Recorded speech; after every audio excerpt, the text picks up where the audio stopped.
of Mortensen Law Firm, LLC.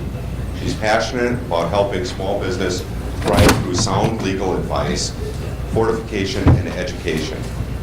Melissa enjoys sharing her legal knowledge with new, potential, and long-term business owners.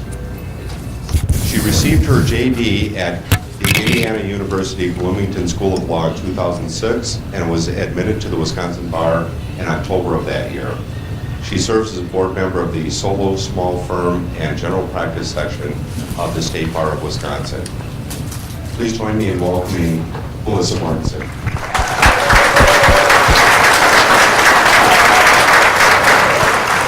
Thank you. It's great to be here this morning, and especially in talking to a group of people who I love, which is small business owners. And the reason I love small business owners is because of the courage and to face the risks that we're going to talk about and keep going and really make something of your dreams and your plans. So as we said, today our subject is legal risk management for small businesses. And I'm hoping that the information that we have today will help you all in strengthening your businesses. So first, I have a little risk management of my own to do. This is the somewhat required disclaimer that this presentation is for general informational purposes, that it is not to be considered to be legal advice, which would be specific. Legal advice would be specific information on your personal or business information, which we can't do in this forum. And to remember that this presentation does not create an attorney-client relationship.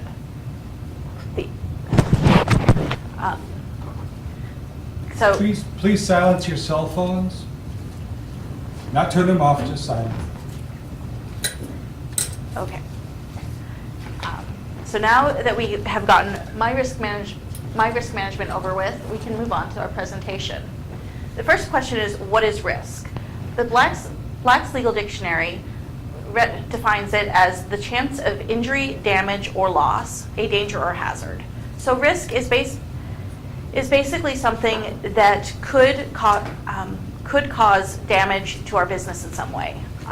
This is through loss of income, loss of property, loss of goodwill, injury to ourselves or others, and these are all things that we need to be aware of and ready to work with. As you can see from my word cloud, there are more types of risks than we can discuss in the time we have today. This word cloud does not include every type of risk that your business can face either. I've chosen a couple of sources and areas of risk that I think are common in small businesses, so that we can concentrate on those. But before I introduce them, if you look in your packets, the first page in the paperclip portion, there is a short quiz. If you could go through and answer those questions, we'll be going through the answers in the course of the presentation. As I said, we're going to be going over the answers throughout this presentation, so you might keep that handy along with the page for taking notes. Next, we have our first quiz question is it possible to avoid all risks? The answer to this one is no. Some risks are going to be impossible or impractical to avoid. Other risks will be difficult to predict. In these cases, it's important to do what we can to identify risk and make plans to avoid or prepare for the risk when possible. One of the issues that we can also deal with in the risks that are difficult to predict, one risk that all of us face are, whatever the new big bad computer virus is. We can't say what the next big computer virus is going to be, but by taking a step back and saying what can we do to protect our computers, we can prepare and work to mitigate our risk in that situation. So risks are part of the nature of business. It's not something that we can escape, just like we can't escape risk in our lives. And part of achieving business success is developing the ability to see risk and the judgment to determine what should be done as part of it. And unfortunately, if we spend too much time and effort on trying to eliminate all risk, we'll be in the situation where nothing can move forward in our businesses, or we'll be, in some cases, even taking steps that where our risk management actually brings risk in when we take things too far. So the challenge is to strike a balance that allows us to move forward while still protecting ourselves from the greatest threats that we face. The first thing we can do for this challenge is visibility. Visibility is determining what the risks are and learning how they can affect you. Visibility can also create opportunity. Opportunity in looking for ways to run our businesses better. Sometimes the risk is that we are missing out on income potential or profitability, and so in those cases, looking at our risk can actually help us in building our businesses and increasing the value of our businesses overall. The sources of risk that we're going to cover today are contracts, employment matters, liability, meeting legal requirements, and business entity management. These I chose because they're issues that I have found come up frequently when working with small businesses, and where we can really talk about in a few minutes each regarding what you can do about them and where the dangers come from. So we now have our next quiz question, which is question number 2. The internet is a great place to find contracts that will suit my business's needs. And the answer to that one is no, not usually. I won't say that it has never happened, but the problem with contracts that are found on the internet is you don't really know where they are from or what they were originally intended to do. And that's a situation where, especially if you are not an expert with those contracts, you're opening yourself up to the risk that comes from having a contract that doesn't suit your needs and that isn't tailored to your purpose. The contracts found on the internet also frequently leads into what I like to call Frankenstein's contract. And Frankenstein's contract is when people go on the internet and they find a bunch of contracts and they say, I like this phrase from this contract, that term from that contract, and they smush them all together, and the end results from a legal perspective can be rather interesting, but they can also be very damaging to your business. And this is because terms used in the contracts will not necessarily be consistent. Different attorneys and other contract drafters have different writing styles and different preferences as far as how they will define people. And so if you have the parties are being called the party in the first part and the party in the second part at the beginning, and then it's the client and the vendor in the second part, and they're being referred to by name in the third part, you can have enter a lot of confusion into your contracts. And then you also have issues where sometimes contract terms will refer to each other, and if you don't have the entire contract, you're looking at a contract that a person who's reading it to try to interpret it will be saying, well, where is this these sections are numbered, where is this section C that I'm supposed to find important information in? So that is a big area where contracts can bring risk into your business. Other areas where contracts bring risk in are when we make assumptions. Contracts are often long and complicated, and frequently people in the position of signing them prefer to just sign them without reading them.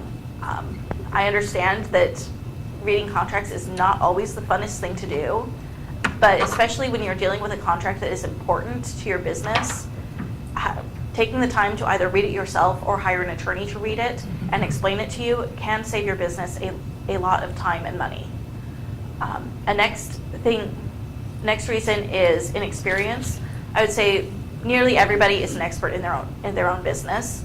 The problem is if you don't have the legal experience or the experience in working with contracts to understand what's going on or what is a common term in your industry. And next we have legal technicalities. What is the effects of a specific clause, and how does one clause affect another clause? One interesting thing I have seen in contracts is and this is actually was a case of Frankenstein's contract, where the clauses ended up contradicting each other, so that the end result was there wasn't really a contract, because there has been so much contradiction going on. And then there are also, we should also know that there are some clauses that are just illegal, and if the clause is litigated, it won't be upheld in court. And knowing about that ahead of time can help us in making decisions regarding signing the contract or how we follow through. Because you don't want to be in the situation where you were counting on a clause that is just completely unenforceable. And next, some other areas of risk, we have the legal language and misunderstanding. Yes, I know that legal language is often very formulistic. In law school, I actually had a sheet on how to translate legalese into normal English. So that. Yeah. Say, sell that little puppy. I purchased it from the school bookstore, so it's. I'll see if I can find. I'll see if they're still publishing copies. Yeah. Well, I'll let you know if they have that available on Amazon. So there is that issue, and then just the fact that sometimes in contracts and other legal documents, a term that is being used as a legal term of art won't necessarily mean exactly what it would mean when we are talking about it in normal conversation. Another issue is the laws change. We have a ton of regulatory and governing bodies in this country, and sometimes small shifts in the law can end up changing how a contract will be enforced.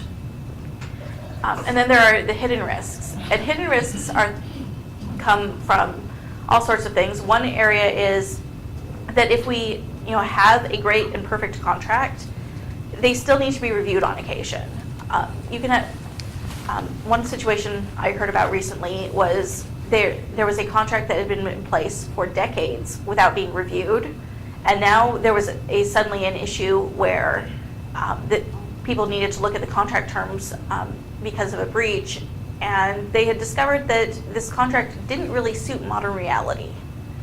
So you need to update contracts from time to time so that they can best suit your business's needs and best suit the relationship that you're trying to build between you and the people who you're contracting with.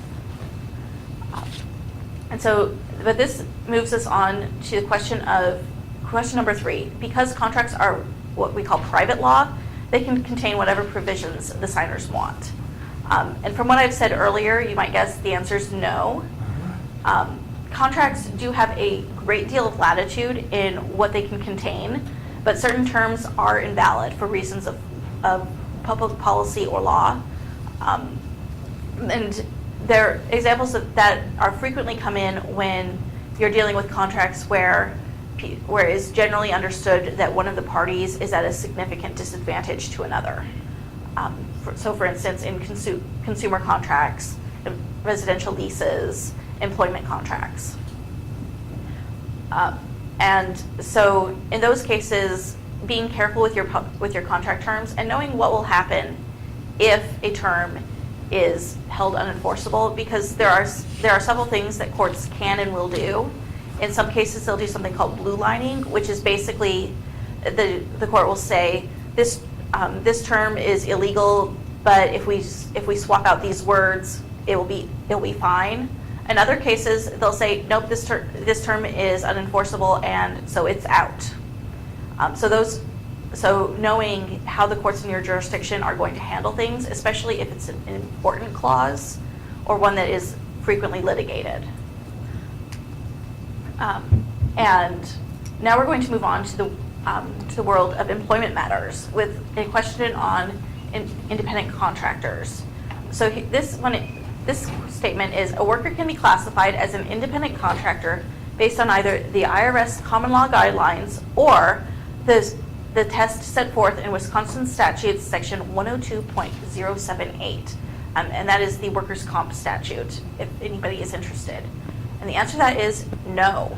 In Wisconsin, if a worker is going to be an independent contractor, They need to meet both the 9-part test that is found in the Wisconsin statutes, and they need to meet the IRS's common law guidelines. The 9-part test is, I actually like it in one respect because it is a very clear do this, do this, do this. The IRS guidelines, there's a little bit more of squish room in them as they are common law guidelines and various factors are being weighed. But those are things where if you're going to have independent contractors in your business, you do need to make sure that they are actually independent contractors as opposed to employees that you are calling independent contractors. The government is on to the fact that a way to avoid some of the headaches of employees is to hire independent contractors, and so they will check from time to time to make certain that you are actually meeting the guidelines. And there are penalties involved if you have independent contractors who are actually employees. In an independent contract, which isn't to say you should not have independent contractors, they are a great way to grow a business, especially when you're starting out or as smaller businesses where you don't necessarily have the work to hire somebody full-time or even on a regular, consistent basis. You just need to make certain that the guidelines are being met and that both you and the independent contractor are on the same page regarding that. Should we ask questions as you're going along or save them for the end? I was planning on saving some time for questions at the end, though if you have a question. I just wondered about independent contractors. What if they're in other states or countries? That we'd have to look at the test and see how and see what was going on with them, and if there were any issues of international law or state or interstate law that would apply. So. Yeah. What would be an example or two of the test? For the Wisconsin test, they look at things like, are these people filing their taxes as separate businesses, or do they have a federal EIN number? In the IRS test, they include questions of, are these people acting like they're their own business? Will these people succeed or fail based on their own work as opposed to on your business's work? How much control do you have over their work? And then, like I said, both of these tests are longer, and the IRS test does include a little bit of weighing the circumstances. Yes? You still have the 20 question for the safe harbor laws that really weighs as far as if a person's independent or not independent? I am not certain on that. Because that was something that was moved way back during, I think it was Clinton's days or whatever. It was 86, that was, safe harbor was taken away from independent contractors. Okay. I know right now I've seen some reports that this is an area that government regulators are looking into right now, but I couldn't speak as to that point. But now that we've discussed the scariness of making sure that your independent contractor is actually independent, we're going to move on to people who you both agree are employees.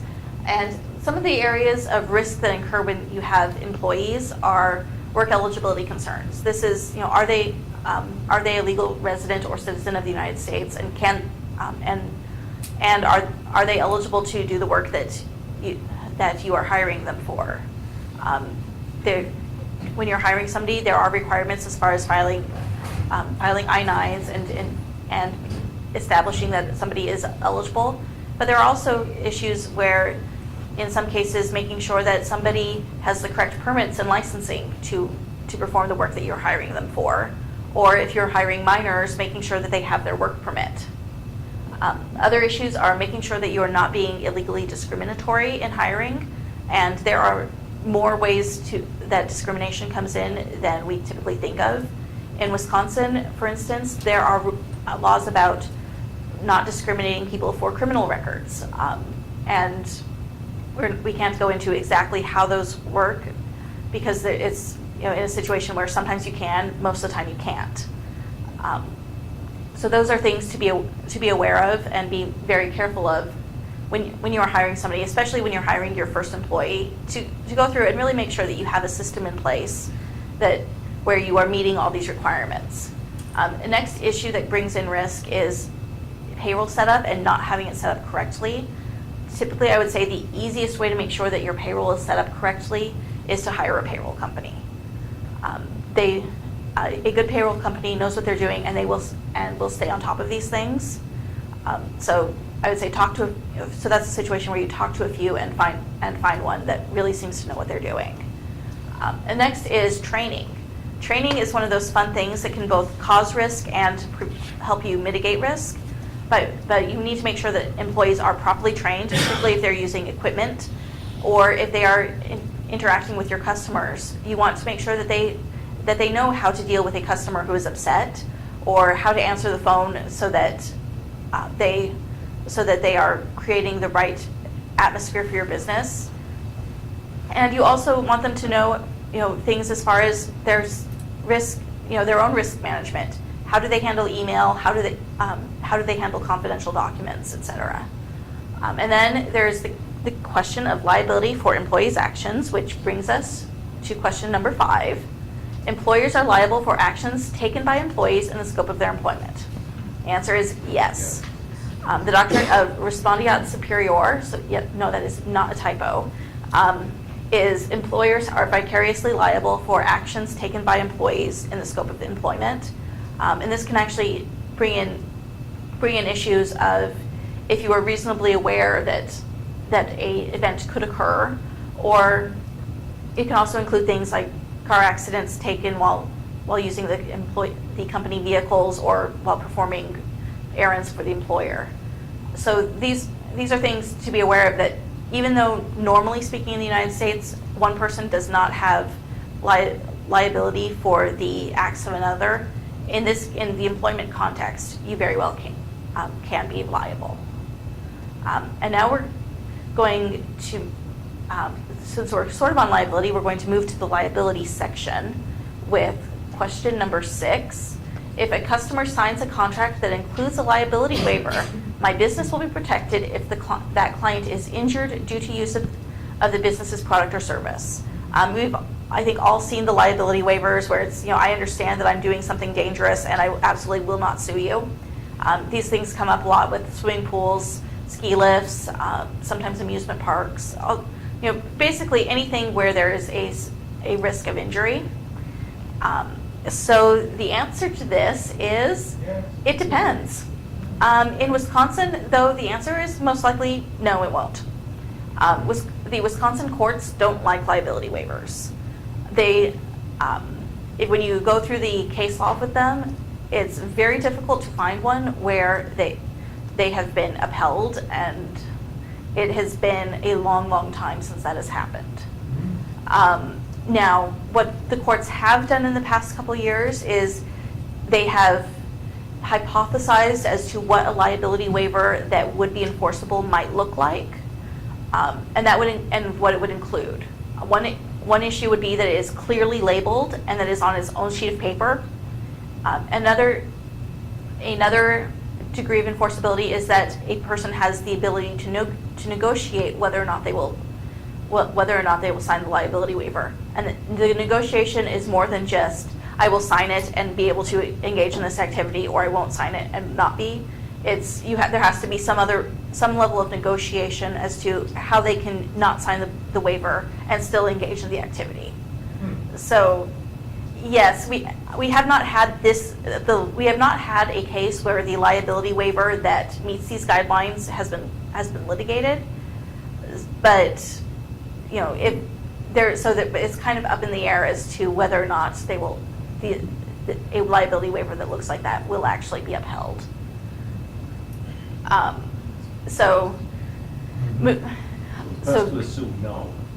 I would say right now it Or would. you're getting them to sign it just so that maybe they believe that there's something there. Well, it actually brings up the point that part of the reason why it's difficult to get liability waivers enforced is usually by the time that they're getting up into the higher level courts, something very bad has happened. And that, so you typically have a very sympathetic plaintiff.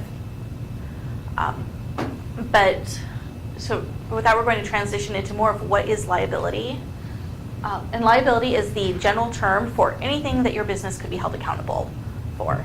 And it can arise from things like accidents, which is a huge one, the actions of your employees, as we discussed before, human error, which can actually be little things like, we sent the confidential email to Bob Smith instead of Bob Jones.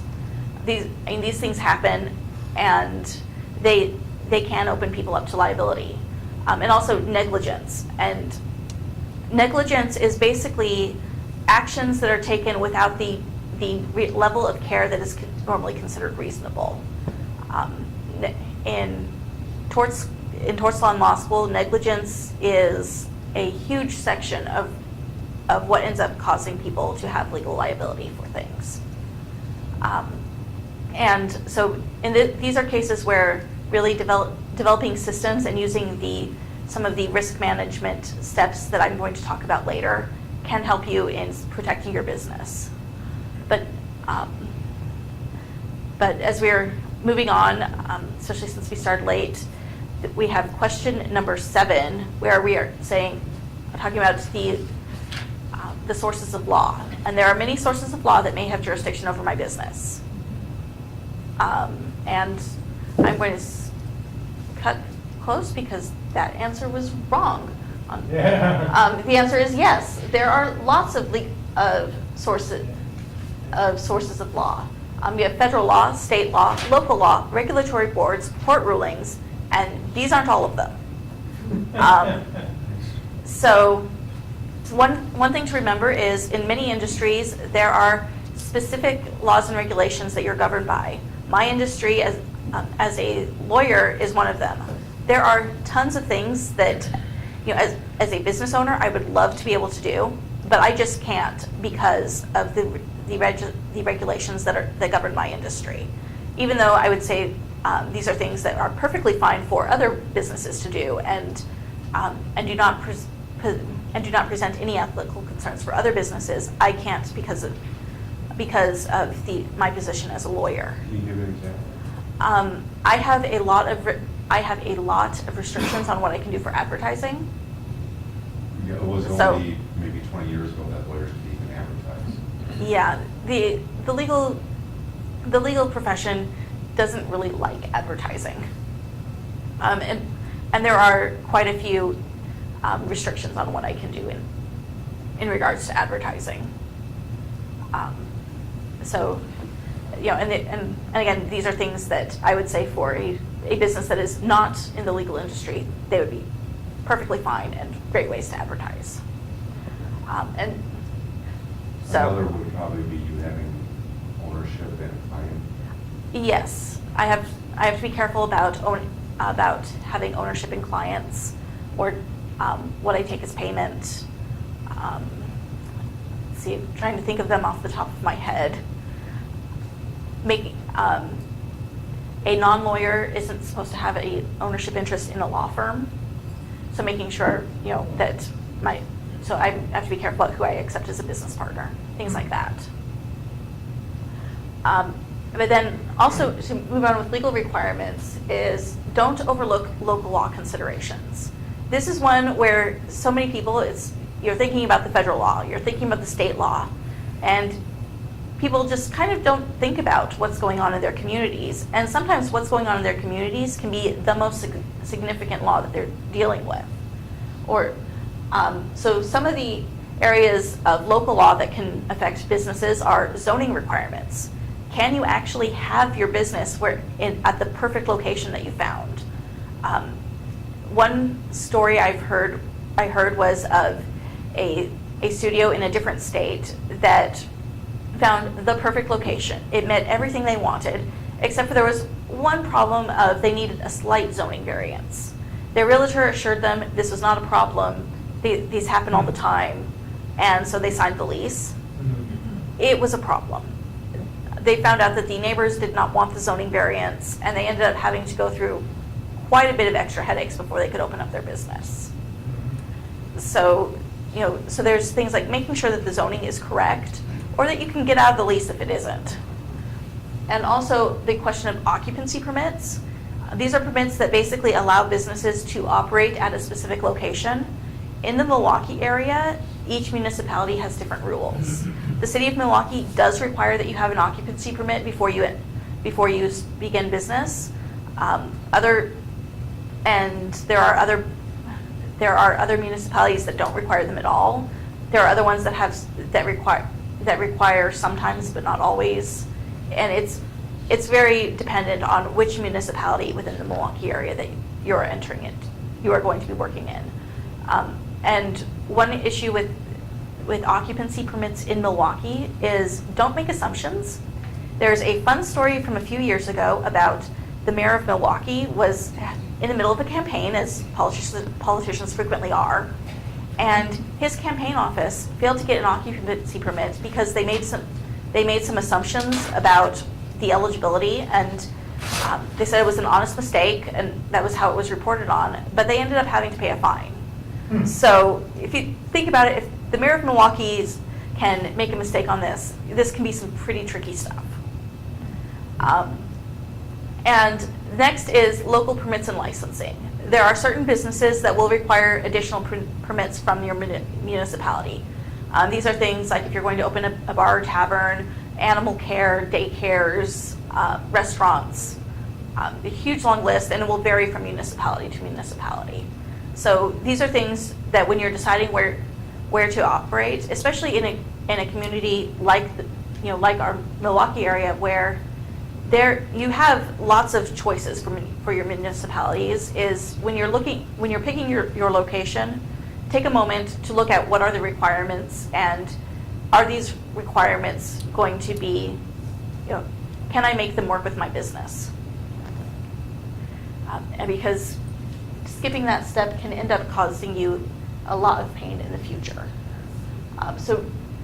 Now we're going to move on with the liability for debts, which moves us into our business entity management. Now, business entity management is an issue that is slightly different from the others, but in that business entity management actually encompasses bits and pieces of a lot of the other risk management sources of risk that we have discussed today. The reason I've brought business entity together is because it is an area that is frequently misunderstood, and one that I'd say nearly every business can benefit from understanding. So our question is, a business owner's personal liability for the business's debts varies with the type of business entity used for the business. Sorry, that's almost a tongue twister. And the answer is yes. Different business entities have different rules and rights regarding and protections that go along with them. For instance, a business that is run as a sole proprietor or a general partnership, the business owners will be personally liable for all debts and liabilities of the business. In a business that is run as a corporation or a limited liability company, which is frequently abbreviated as LLC, the business owners will usually be protected, though not always. Now, one of the big things to do with that is understand, what do we mean by a separate entity? A separate entity is a business that has a separate legal identity from the business owners. This is something where basically corporations and limited liability companies are the two biggest examples of this and the two most commonly used. But basically, if you've ever heard of the term corporate personhood or fictitious person, this is basically the idea that for the purpose of law and liability, that we're going to say that your business is its own person. We're say that it's George right next to us, not you. And because of this, there is something called the corporate veil, which protects you from the debts and liabilities of your business. This is a huge protection because what it means is that you are able to protect yourself. It there are other benefits to having a separate entity, though the major reason that most people will get one is for the separate entity protection and the limited liability protection. And this is basically where you are not going to be necessarily liable for the debts of your business. Liability will typically be limited to what the business owners have invested in the business.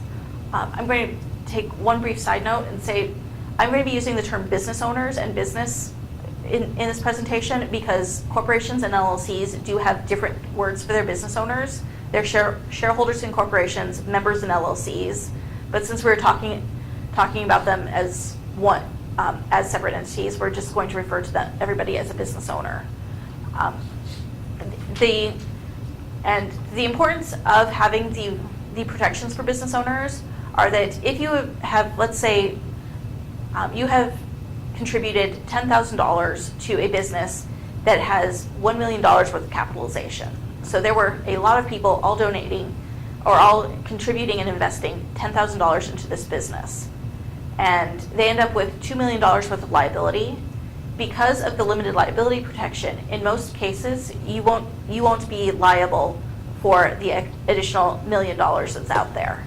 Before limited liability protections came in, first with corporations and then with LLCs, a business owner who had invested a very small portion of the overall capital could be held liable for the entire debts of the business. So that is why we have these protections. And that does lead us to question number 9, which is that the forming of a corporation or LLC provides business owners with automatic and complete limited liability protection. From what I said on the previous slide, you might be able to guess. Sorry, the answer is no. Forming the appropriate separate entity is an important first step. Don't get me wrong, it is a very important thing to do, and I usually recommend that to small business owners. But maintaining limited liability protection requires more than filing the paperwork. You need to take steps to show that you really are treating this business as a separate entity.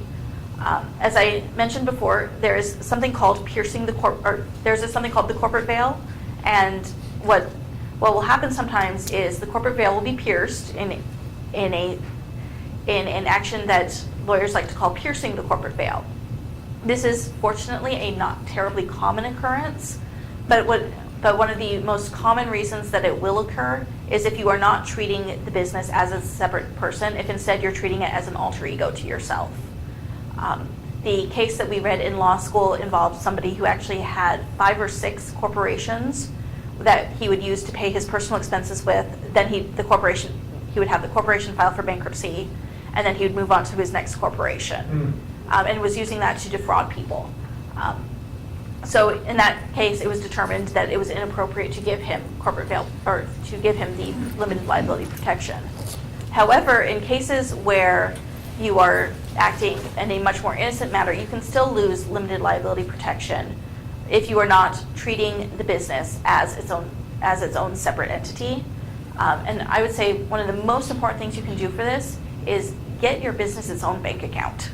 If you don't have your own bank account for the business, please do that immediately. And also, if possible, get your business its own credit card account. And use these to keep your business expenses and your personal expenses separate. You don't, because the more your personal life is intermingled with your business, the more you are opening yourself up to the risk that it'll be concluded that you are not actually operating as a separate business. And also, another thing to do is to make certain that as you are engaging in business with others, that you are letting them know that you are acting on behalf of a business entity. This means that when you're working with contracts, you make certain that the contract heading says that this contract is on behalf of Widgets International, a limited liability company or a corporation. And when you sign the contract, you're not just signing your name. Instead, you're signing it for the Widgets International by Melissa Mortensen, owner. And that is something that can help put people on notice, and make people aware and give you that little bit of extra protection. Because even though piercing the corporate veil is usually not a favored remedy, it is one that is out there and one that is fairly simple. In many cases, it's fairly simple to protect yourself from. One other area I will say that causes problems with receiving protections is if your business is inadequately capitalized, especially from the beginning. If it loses money over time, you're not in as much trouble. But if you have a business that never had adequate capitalization, you could be opening yourself up to risk. As well as if you are when you are getting your loans, because frequently to start a business, you need money from somebody, usually the bank. If you sign a loan document from the bank and give them a personal guarantee, you've co-signed for your business and you are liable.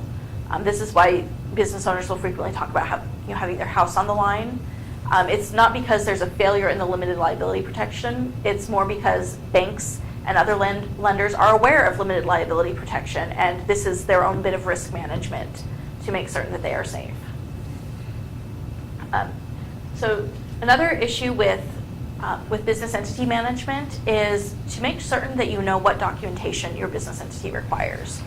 The different types of business entities do have different documentation requirements.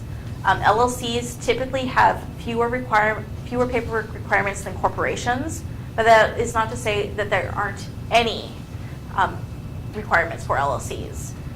So, and keeping these things up to date can act both to maintain your corporate formalities, but it can also be a good time to do your own risk management. See, are things working? Do we need to make some adjustments to the bylaws or to the operating agreement? And things like that. And also just every so often make certain that you are up to date on the statutory requirements. So now that we've discussed some of the things that bring risk into our businesses, and I hope I haven't discouraged you. Depressed us. I am sorry about that. Yeah, we don't want to get out of bed now because of all the things that are. Unfortunately, not getting out of bed in the morning brings its own risk. There is risk everywhere. But now that we've discussed these, I'm hoping to end on a happier note and talking about what we can do about all this risk. Yay. Because a lot of these things, there is stuff we can do to protect our businesses from these risks. And that's why I decided to end with that so we can end on a much happier note. So that leads to the question of what is risk management? I would say the first thing that risk management is it's proactive behavior. It's looking at all of this, the unpleasantness that we've just discussed, and saying, what can I do about it? What is there that I can do that will limit the risk, that will mitigate the risk, that will prepare for it, or that in some cases will just completely avoid it? Identifying the risks before they occur. This is looking around, saying, what are the common risks that people in my business or my industry face? From my own common sense, do I think is something that is likely to occur? And knowing what those are. Knowledge is power. Working to reduce the risks where possible. Unfortunately, there are limits to what we can do to reduce risks, but other times we can reduce risk with in a relatively painless manner. Next, we have taking steps to mitigate risk. So this is basically, if the risk does occur, what can we do so that it won't be as bad? And then, again, the planning for what happens if the risk occurs and there's, without there being much we can do about it. For this, I have my risk management overview. There is a copy of this slide in your materials. The steps that I like to use are, first you determine what the risks are, then you plan for them, then you prepare, set up systems and review, and start over. And so you can see in this next bit that seeing the risk is the first step, and that is why we spent most of the beginning of this presentation talking about all of the things that could possibly go wrong. Unfortunately, there are more than we have on this slide, but being able to see them is the first step to being able to deal with them.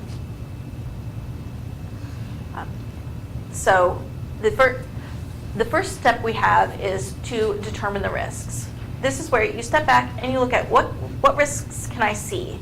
What risks really jump out at me? What are the risks that are keeping me up at night or that are niggling in the back of my brain and making me wonder what is going on? And next you just sort of look around and brainstorm. What other risks are there? What do I think could feasibly be present in my business that could cause liability or a danger or hazard? Next is you talk to your business advisors. These are people like attorneys, risk managers, bankers, insurance brokers, your business coaches, anybody who has expertise who can be on your team and help you use the benefit of their knowledge to say what could possibly open us up to risk, and that they know about, and that you can then use to know what it is that you are facing. And I'll say that with talking to your business advisors, they are frequently able to see things that you can't, or that are just right in front of you, but you've become so accustomed to it that it's just sort of in your brain. Your brain has identified it as this is something that's just there, while a fresh set of eyes can look at it and see possibilities that you've basically trained yourself away from seeing. Next is planning for the risk, and this is deciding what to do, basically deciding what actions should be taken, and considering the cost and resource requirements of your plan. For instance, there is the risk that a meteor will come down to Earth and wipe out a location. Creating a meteor shield to prevent that is a rather outsized response to that risk. The probability is 1 in a million, by the way. I'm sorry? The probability is 1 in a million. Okay. I will have to add that to this. Same as a airline crash, commercial airline crash. So we have a 1 in a million chance that a meteor will hit my location and destroy it. Now, I could, as a risk management plan, look into creating a meteor shield, or I could, at a much lower cost to myself, contact my insurance broker about getting some general liability insurance for what happens if there is a loss at my location.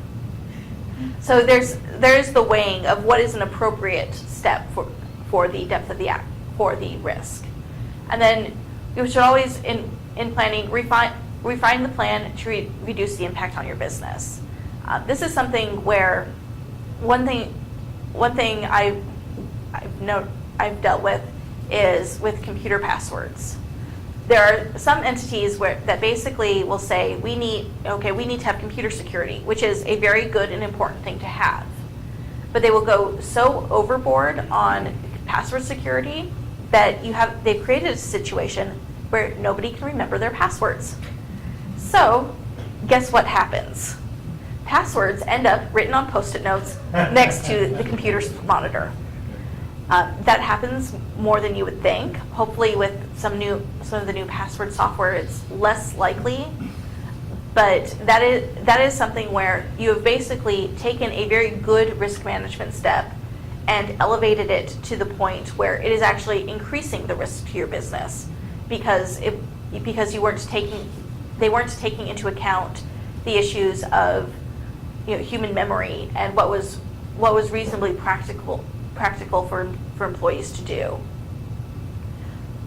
And so keeping those things in mind as you make your plans, what is reasonably practical, what is necessary, and what can be done that will allow our business to protect itself while not incurring more risk. And next we have the preparations, and this is putting your plan into action. Making sure that the team members who need the plan have it, and reviewing implementation to make sure that the preparations are happening. The best plan in the world isn't terribly useful if it is not being put into action.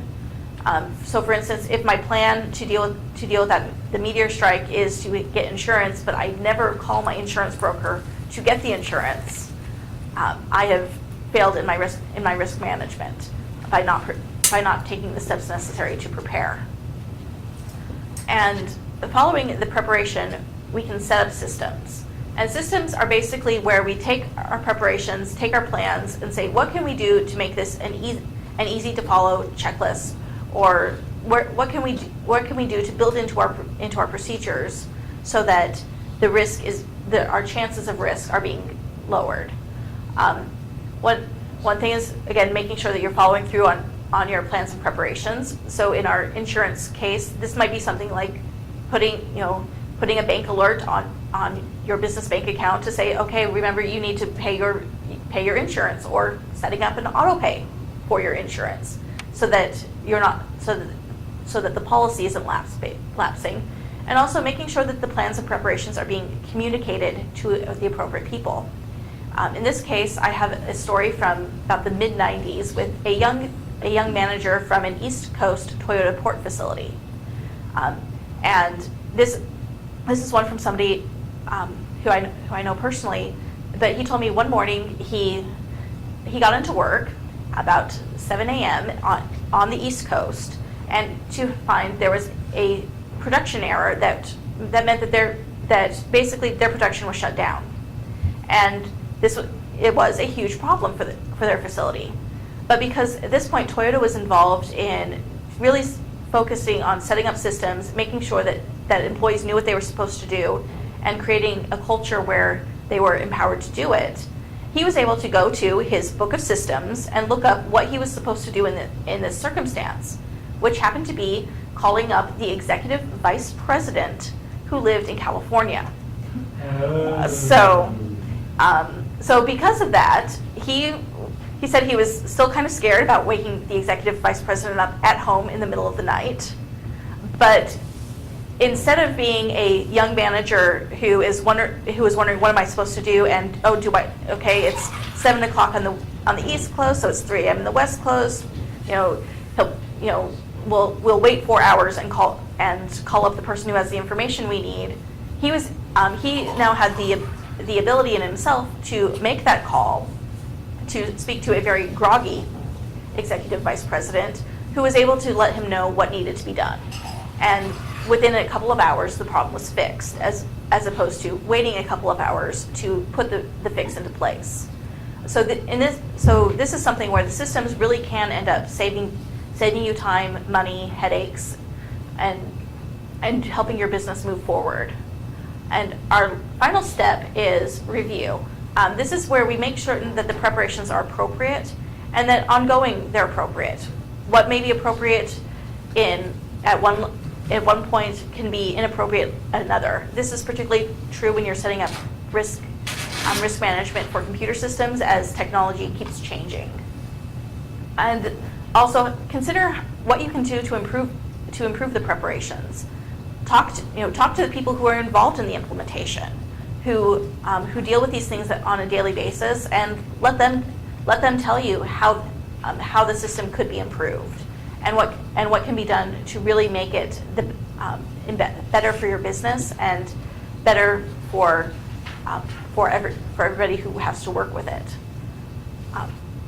So I'm going to end now, and I hope that we are ending on a happier note, but because risk can't be completely avoided in life or in business, but we can use steps to manage it by understanding what the risk is, and then looking around to seeing what can be done to fix it and to move forward and use that information to build safer businesses.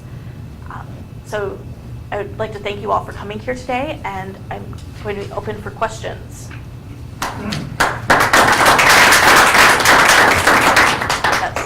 Go ahead, John. I would like to, I'm a photographer, Mm-hmm. and as I hire photographers to do weddings or to do events or videographers to do events, I would assume that because I have to tell them when they have to be there, they automatically become an employee, but in reality, they are not an employee. That would, one caveat is, because of my own industry requirements, I'm not going to can't give very specific advice. That one I would say is you would need to look at the tests involved from the IRS and the Wisconsin statutes to make that determination. And the other thing is, I was told by somebody that if I ever sign anything that has my business attached to it, whether it be an order or whether it be a requesting, purchasing something, I always sign it, my name, president. Okay, so therefore I'm not putting a personal liability onto it, but I'm attaching that signature to the business. So if it's a contract for your business, yes, you sign it in your role as the president of your business. So if, you mentioned the example of like with a bank or in a contract, there is a possibility of piercing the corporate veil.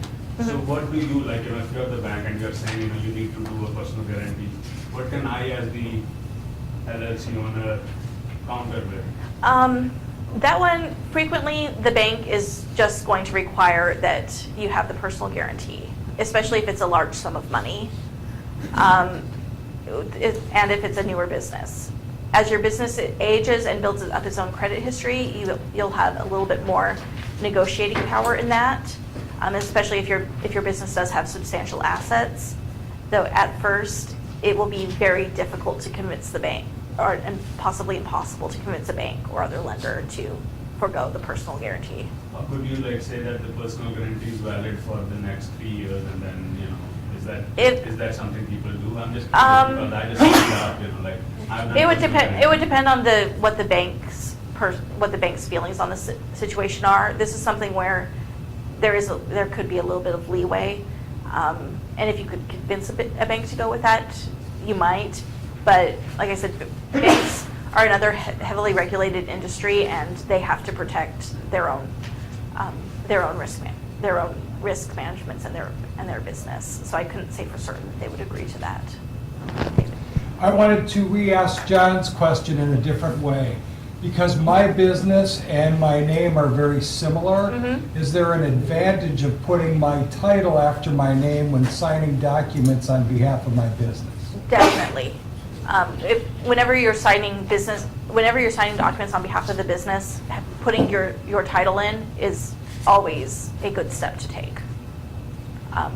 So whether your title, and if you haven't assigned yourself a title, take a minute to do that.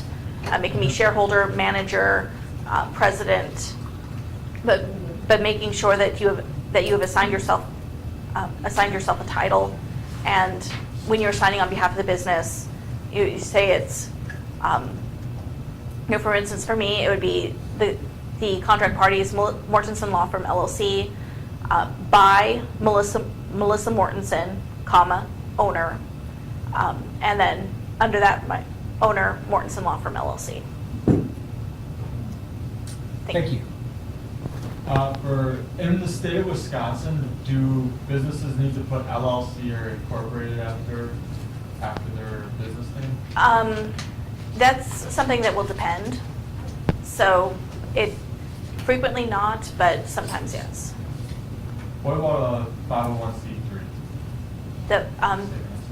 The charitable organizations will have different rules from businesses, and you need to look up what is required for them. And also, whenever you are in a contract, you definitely need to inform whoever it is in the writing that yes, we are this type of corporation, this type of charitable institution, etc. Maggie.